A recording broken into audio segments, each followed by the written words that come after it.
What's good, YouTube? It's your main man, AB the Hero, back again with another video. And we got to talk about LaMelo Ball's historic weekend where he became the youngest rookie in NBA history to record a triple-double and damn near averaged a triple-double over the weekend. Let's get into it. And I'm hanging out with my dude, AB the Hero. What's well, up? we getting it down in the ball state, baby. Hey. AB, way to get out on the lane. Way to get out on the lane. What do you thought about that, Jay? I like that. Yeah, I told you, he's a hustler for it. Let's go. I'm out.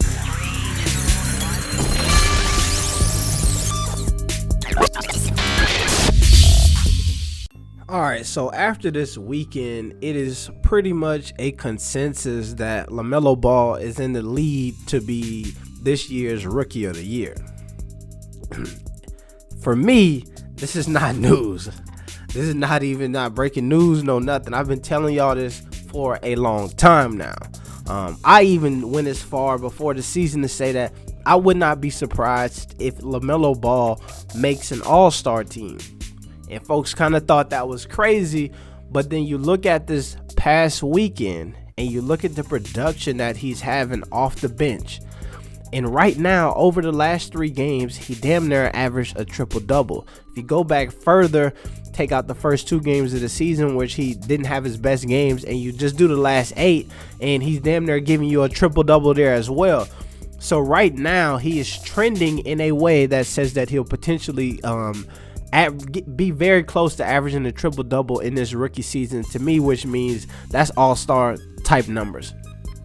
And one of the things that I believe that you can say that is because Devontae Graham has been struggling as a scorer. So when you look at the thing that will probably be the hardest for him to eclipse so far, which is crazy, is not the rebounding, but it's the assists.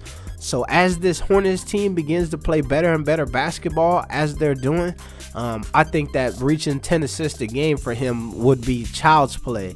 And we already see that he's dominating on the boards, and 10 points a game will be that'll be pretty easy for him as well. He's scoring pretty efficiently. But let's get into these weekend's games. The first game of the weekend was versus the Pelicans, and we had the matchup that we talked about all week. Lonzo versus LaMelo versus Zion. Very hype game. The media was slow to it, I'll say that. And I think that they get caught up because there's so many games being played in such a condensed amount of time that I feel like they don't even know what's coming, it seems like. So right up to the lead up, we had a bunch of content with those two together, getting interviewed and all that stuff. It was really cool. And as you know, I was able to actually go to the game and check it out and watch it in person.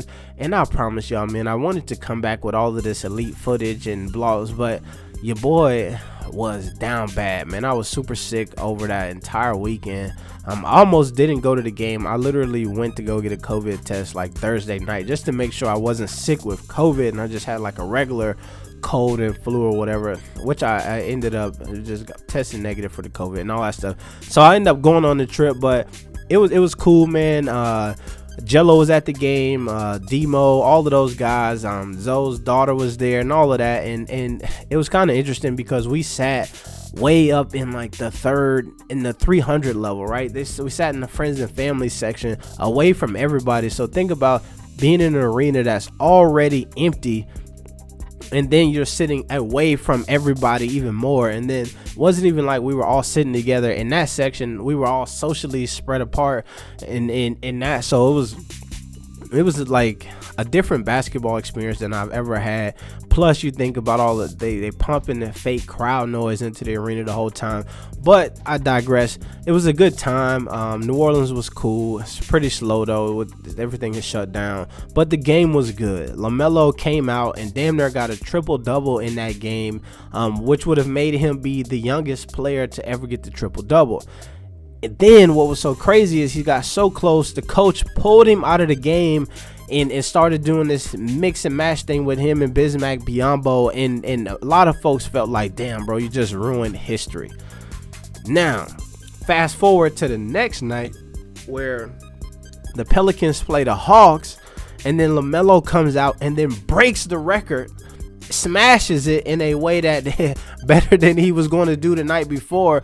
So which was bananas to me. And I will tell y'all, man, I was so tired in like from traveling and sick and all of that stuff that I totally didn't even get to watch the game live. I had to watch it back on League Pass to see that. Folks were texting me, and I thought that Melo had been awarded the triple-double from the night before, because there was one play where he tripped over and passed it over to Miles Bridges that they didn't count as an assist. So I thought maybe they gave him that and then he just got awarded it late.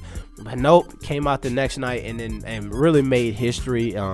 It was a amazing game, and it's so crazy because he got that triple-double with 6 minutes left to go in the game.